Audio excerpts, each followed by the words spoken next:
कश्मीरी पंडितों के असली गुनहगार ने 32 साल बाद अपनी गुनाह कबूल कर ली, लेकिन रवीश बाबू इन्हें कैसा सम्मान देते थे जरा खुद देखिए। यासीन साहब हैं क्या लाइन पे हमारे साथ? यासीन साहब, मेरा ये सवाल ये है, रवीश के ये यासीन साहब ही हैं जिन्होंने कैमरे पर जस्टिस गंजू को मारने की बात कबूल की थी। You never killed the judge who tried and passed the death sentence on the JKLF leader, Makbul Butt. Yes. लेकिन रवीश बाबू तो इन्हें यस सर कहते थे। मैं जवाब दूं? Yes sir. ये वही यासीन सर है जिन्होंने देश के गृह मंत्री की बेटी को किडनैप कर आतंकवादियों को छुड़वा लिया था, लेकिन रवीश बाबू तो इनके साथ भैया भैया खेल खेल रहे हैं। अरे भैया, या तो आप खुद ही बोल लो। नहीं बोलो भैया, बोलो। ये वही यासीन मलिक है जो एक बार अंतर्राष्ट्रीय आतंकवादी हाफिज सईद से मिलने के लिए पाकिस्तान जा पहुंचे थे और उस दौरान रवीश कुमार एक डिबेट कर रहे थे और डिबेट में बड़े बड़े दिग्गजों को स्टैंड बाय में डालकर यासीन मलिक से बातचीत शुरू कर दी थी। मतलब यासीन मलिक को सब सुन रहे हैं और एक ऐसी घटना जिसमें वो अंतर्राष्ट्रीय आतंकवादी से मिलने पाकिस्तान जा पहुंचा। आप वीडियो देख रहे होंगे, कभी यासीन साहब, कभी यासीन भैया, कभी यासीन सर, और एक बार तो ऐसा आया जब भाजपा नेता प्रकाश जावड़ेकर का जो सब्र है, सब्र का बांध टूट पड़ा। हाफिज सईद है, उसके साथ बैठने वाले को आप प्लेटफॉर्म देंगे, हम इससे बिल्कुल सहमत नहीं हैं। साथियों नमस्कार, मैं हरिश्चंद्र बर्णवाल। आज मैं उस आतंकवादी की कहानी सुनाने जा रहा हूं जो कश्मीर में कश्मीरी पंडितों को भगाने का मास्टरमाइंड है, जिसने कश्मीर में आतंकवाद का बीज बोया, लेकिन जिसे कांग्रेस और कांग्रेसी मीडिया झूले में झुलाती रही, उसे दिल्ली का मेहमान बनाया। लेकिन जब राजनीतिक परिस्थितियां बदली 3 दशक के बाद, और इस आतंकवादी का नाम है यासीन मलिक, और भारत में जैसे ही मोदी सरकार के आने के बाद राजनीतिक परिस्थितियां बदली, तो इस आतंकवादी ने अपने गुनाहों को कबूल कर लिया और ये मीडिया में सुर्खियां बनी। और आप याद रखिए कि यासीन मलिक का अपने गुनाह को कबूल करना एक बहुत बड़ी घटना है, क्योंकि इसके साथ ही पाकिस्तान द्वारा शुरू किए गए एक खूनी खेल का सबसे बुरा अंत हो चुका है और आने वाली आतंकवादी नस्लों को एक बड़ा सबक है।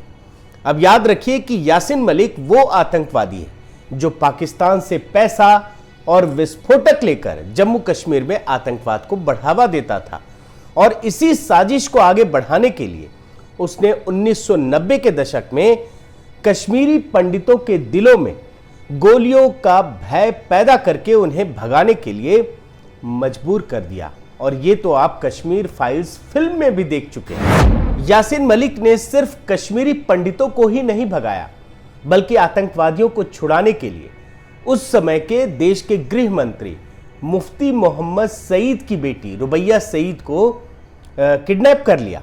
और आपको याद होगा कि बदले में उसने 5 खूंखार आतंकवादियों को छुड़वा लिया था। और कैसे वो उसने आतंकवादियों को छुड़ाया, ये समझने के लिए आपको मैं बरखा दत्त के ट्वीट को दिखाता हूं। उस समय की केंद्र सरकार ने जानबूझकर आतंकवादियों को छोड़ने का निर्देश दिया था।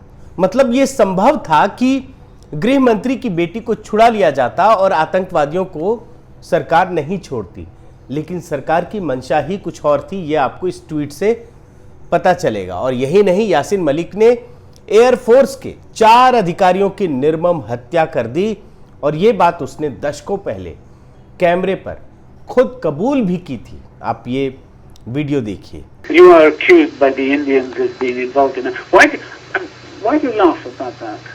There's nothing to laugh at about the death of people. It is not the matter that I am laughing about the death of the people. The matter is that as far as this Indian Air Force incident is concerned, they belong to the Indian security forces.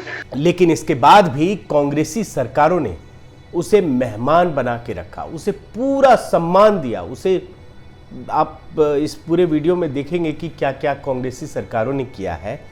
लेकिन 30 साल बाद ही प्रधानमंत्री मोदी की सरकार में उसके खिलाफ chargesheet दायर की गई। और ये आप जब जानेंगे तो और गुस्से से भर जाएंगे कि जो व्यक्ति कश्मीरी पंडितों की हत्या का उसे भगाने का मास्टरमाइंड था, आतंकवाद को उसने कश्मीर में उभारा, उस व्यक्ति को कांग्रेसी प्रधानमंत्री उस समय के मनमोहन सिंह ने निमंत्रण भेजकर दिल्ली बुलावा भेजा।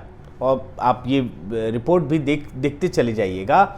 और कश्मीर में आतंकवाद के मास्टरमाइंड को तो बुला लिया, लेकिन जो पीड़ित थे कश्मीरी पंडित, उससे मिलने के लिए इनकार कर दिया। और अब ये वीडियो देख लीजिए। इस वीडियो को देखकर किसी भी व्यक्ति को यह बात समझ में आ जाएगी कि आखिर 30 सालों तक कश्मीर में कश्मीरी पंडितों के साथ अन्याय क्यों होता रहा। प्रधानमंत्री मनमोहन सिंह आखिर आतंकवादियों से क्यों मिलना चाहते थे, आखिर कांग्रेस की आतंकवादियों को लेकर क्या रणनीति थी। यह खुलासा भी यासीन मलिक ने ही किया था।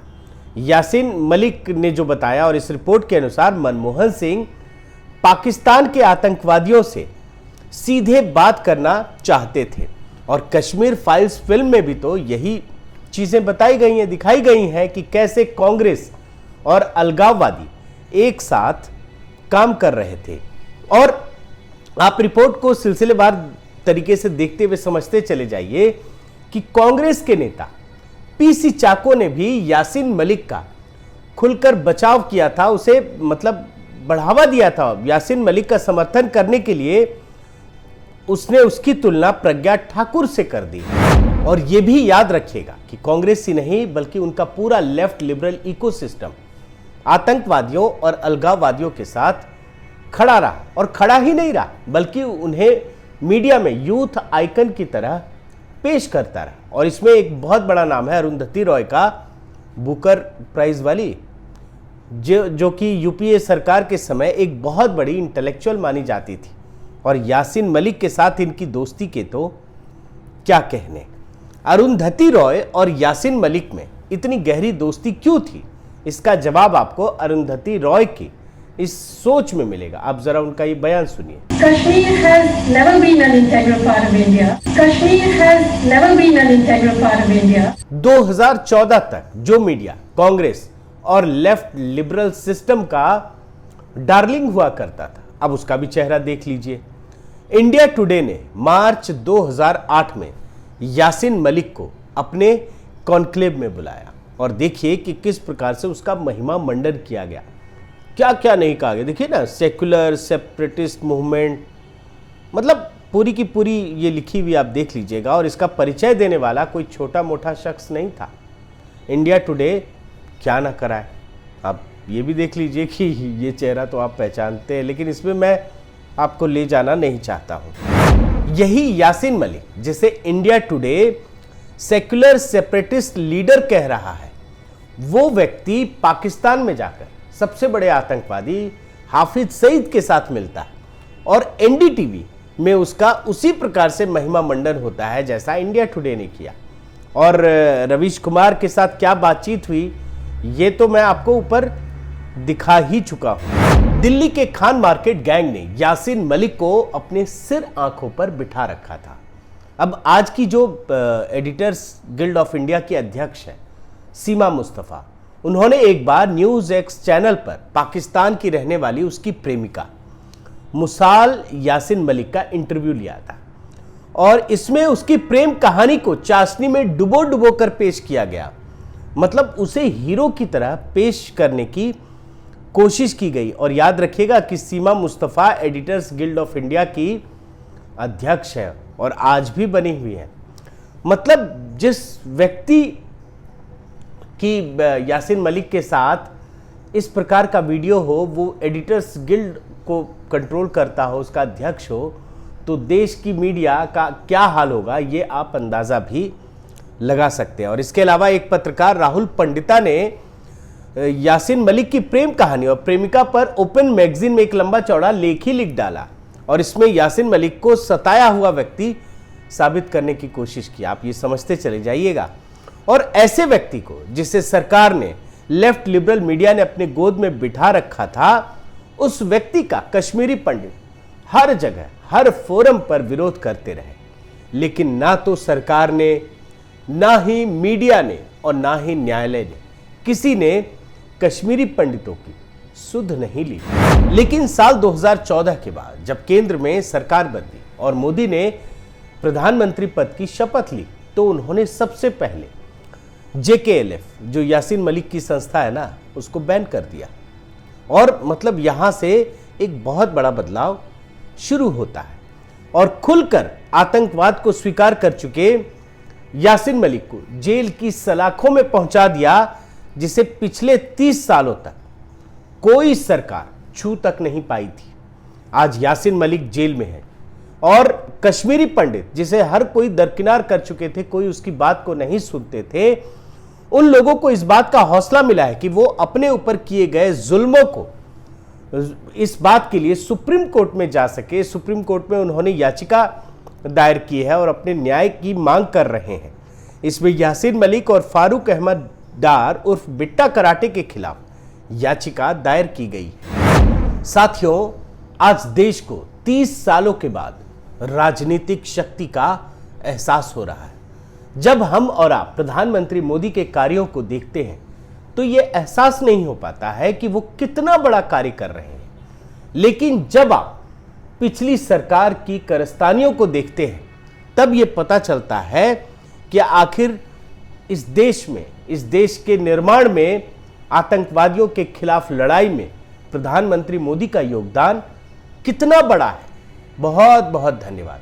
आपसे गुजारिश है कि आप मेरे इस चैनल को जरूर सब्सक्राइब कीजिए, लाइक कीजिए, शेयर कीजिए, कमेंट कीजिए और इस बेल आइकन को प्रेस करना मत भूलिएगा। नमस्कार।